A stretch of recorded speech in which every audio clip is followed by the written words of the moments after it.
Bonjour et bienvenue dans cette minute automnale. Je m'appelle Florie Vine, artiste pluriel et slow. Et aujourd'hui, on se parle du 5e ingrédient du voyage créatif qui est l'organisation.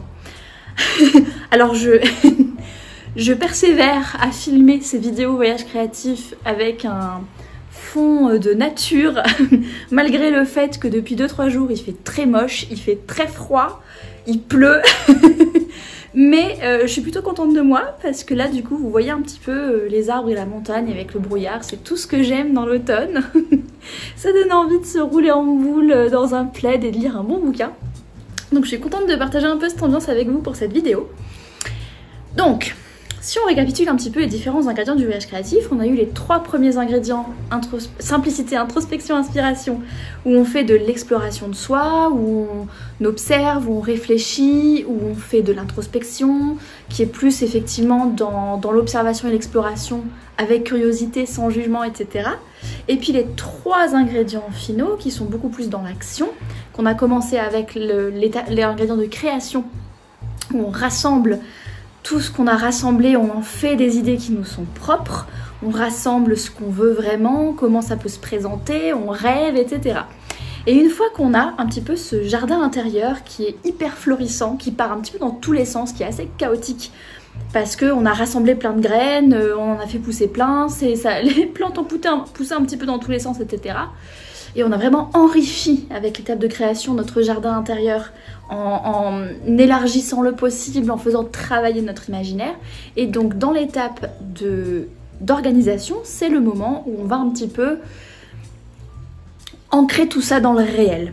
C'est le moment où on va vraiment ancrer ça dans la matière, transformer ça en projet concret et transformer ça en quelque chose qui prend en compte donc nos conditions de vie, nos limitations, nos contraintes, nos préférences, les cartes qu'on a en main, etc. Et on va venir transformer toutes ces belles idées en projets concrets. Et donc dans l'étape d'organisation, moi je vois deux pôles différents ou 2 sortes de choses différentes sur lesquelles on travaille. Donc la première chose, c'est tout le côté planification de tous ces projets, toutes ces idées qu'on a créées. Donc ça va être tout le moment en fait où on va quelque part regarder votre jardin intérieur et puis vous allez favoriser une plante en particulier que vous avez envie de faire pousser davantage parce qu'elle vous tient à cœur, parce que vous avez envie de la voir grandir, etc. Et donc là on va planifier comment l'aider à pousser. Donc par exemple en mettant un tuteur, en libérant l'espace autour de la plante, en cherchant de l'engrais spécifique à cette plante-là, en prenant du temps tous les jours pour venir l'arroser, pour venir la faire pousser, etc. etc. Donc là, c'est en plus le côté planification, en fait, où on va faire les aspirations à long terme, on va penser au projet à 1 an, à 6 mois, à 3 mois, comment est-ce qu'on découpe ça, comment est-ce qu'on met ça dans nos conditions réalistes de vie. Tous ces sujets-là, donc ça va être vraiment le côté planification de la question.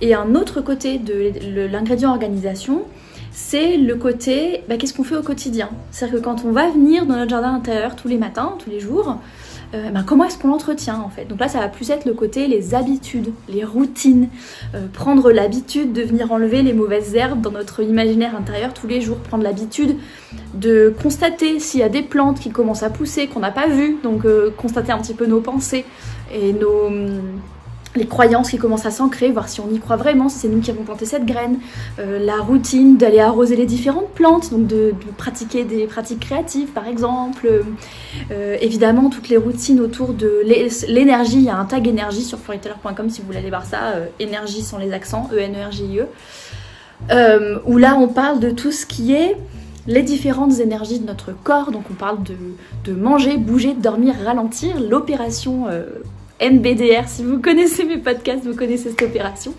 Et donc tout ça, ça va être les routines, les habitudes qui nous permettent au quotidien de s'aligner avec qui on est en fait, de devenir la personne qu'on a vraiment envie d'être. Et ce sont aussi les habitudes quotidiennes qui nous emmènent vers la vie qu'on veut avoir à long terme, mais où on est vraiment centré pour le coup sur le quotidien et sur ce qu'on peut faire et veut faire aujourd'hui. Donc dans l'ingrédient organisation, il y a vraiment ces 2 volets-là, on va dire. Et une chose avant de rentrer dans les différentes pratiques créatives ou les différents supports qui peuvent vous soutenir dans tout ça, c'est que moi j'envisage l'organisation comme quelque chose de slow, de relax, de quelque chose qui doit s'adapter à notre rythme de vie, à nos priorités, à nos envies, etc. Je vois pas ça comme être productif ou productive à tout prix, rentabiliser chaque seconde de notre temps. C'est pas du tout dans cet aspect-là que j'envisage cet ingrédient d'organisation dans le voyage créatif que j'ai créé. J'envisage vraiment ça comme des outils qui nous viennent en soutien de mener une belle vie en fait, de mener la vie qu'on a envie de mener, de s'épanouir, d'être heureux, heureuse, de s'accomplir, de trouver du sens à notre vie. Et l'organisation, c'est quelque chose qui va nous aider à ça, mais à notre rythme, tranquillement, relax. Le but, c'est pas de complètement s'oublier au nom du PIB de la France ou du monde, là, c'est pas du tout le but. Enfin, vraiment, j'ai une approche très slow et très bienveillante et très... où on se souvient qu'on est des êtres humains. On a déjà parlé de l'humanitude, qui est un terme inventé par Serge Marquis dans une conférence qu'il a donnée à l'Université de Nantes en 2012, que j'adore, que je re-regarde régulièrement, cette conférence, qui sont en fait les limites, nos limites d'être humain. Et ça fait partie de l'ingrédient organisation d'ailleurs, hein. C'est-à-dire le fait de prendre conscience de nos limites d'être humain, de prendre conscience qu'on n'est pas des machines, et de prendre conscience qu'il y a des limites à ce qu'on peut faire dans une journée. Et pour moi, l'organisation, ce que j'appelle l'ingrédient organisation, les outils qui sont là-dedans, servent aussi à prendre conscience de ça et servent du coup à avancer aussi avec humilité et de manière relaxe dans tout ça, en se disant mais je suis un être humain, des fois j'ai beaucoup d'énergie, des fois j'en ai pas, des fois je suis fatiguée, il faut que je prenne soin de ma santé. Voilà, une approche douce finalement, où on n'oublie pas que nous sommes des êtres humains. C'est très important pour moi, ça. Je sais que les différentes choses que j'aborde, vous pouvez déjà aller voir donc sous le tag organisation sur floriter.com.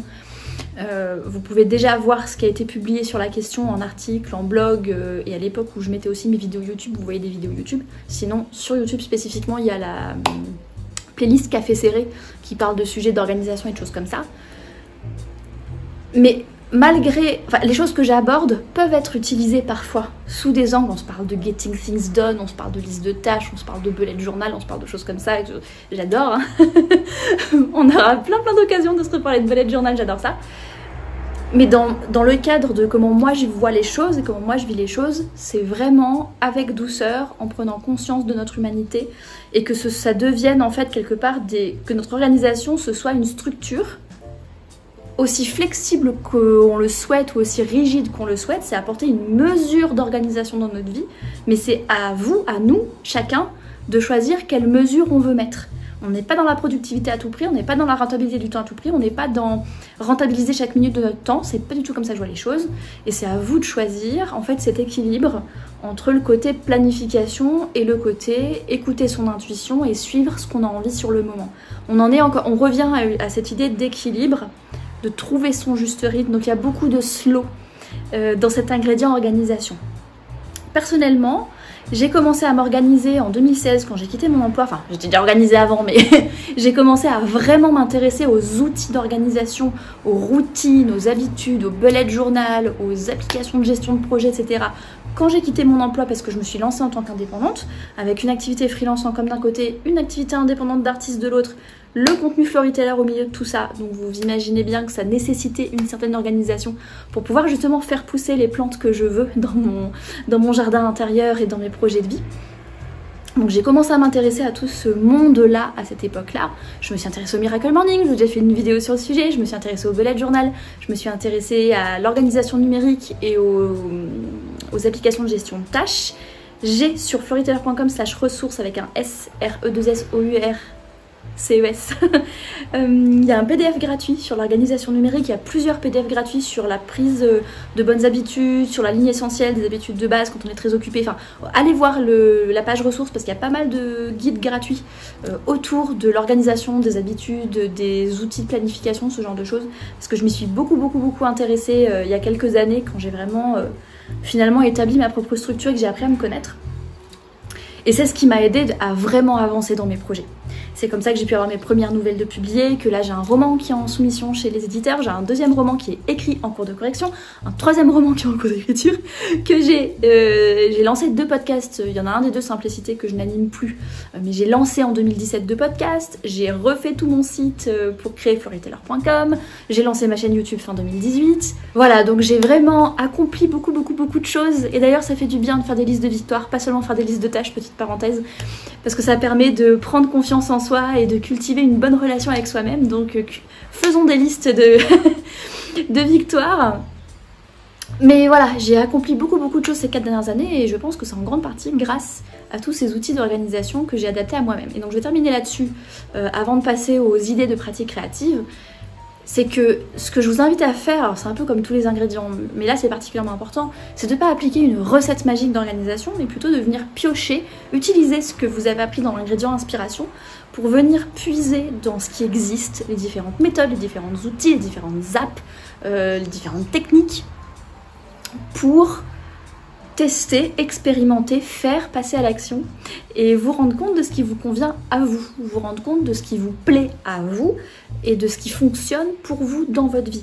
Et comme dit Fumio Sasaki dans le livre Ces habitudes qui font grandir votre talent, que je vous conseille de lire par ailleurs et dont j'ai parlé dans la dernière vidéo d'inspiration et favoris trimestriels, donc de été 2020, c'est quelque chose qui se fait par itération en fait. Trouver son organisation pour les projets long terme, trouver ses habitudes, trouver ses routines, ça se fait avec le temps, en testant. Vous pouvez vous inspirer de ce que vous conseillent certaines personnes comme mes vidéos par exemple et d'autres.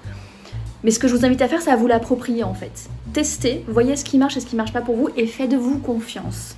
Faites-vous confiance pour savoir ce qui est le mieux pour vous, qui n'est pas forcément la même chose que pour moi quand je vous parle de mon expérience ou pour l'auteur de tel bouquin d'organisation, etc., etc. Je vais terminer avec les outils créatifs pour l'organisation. Alors évidemment, le bullet journal, je vous invite à aller voir la playlist qui parle de ce sujet-là. Le bullet journal, j'adore parce que ça permet à la fois de s'organiser, mais c'est très flexible. C'est hyper adapté.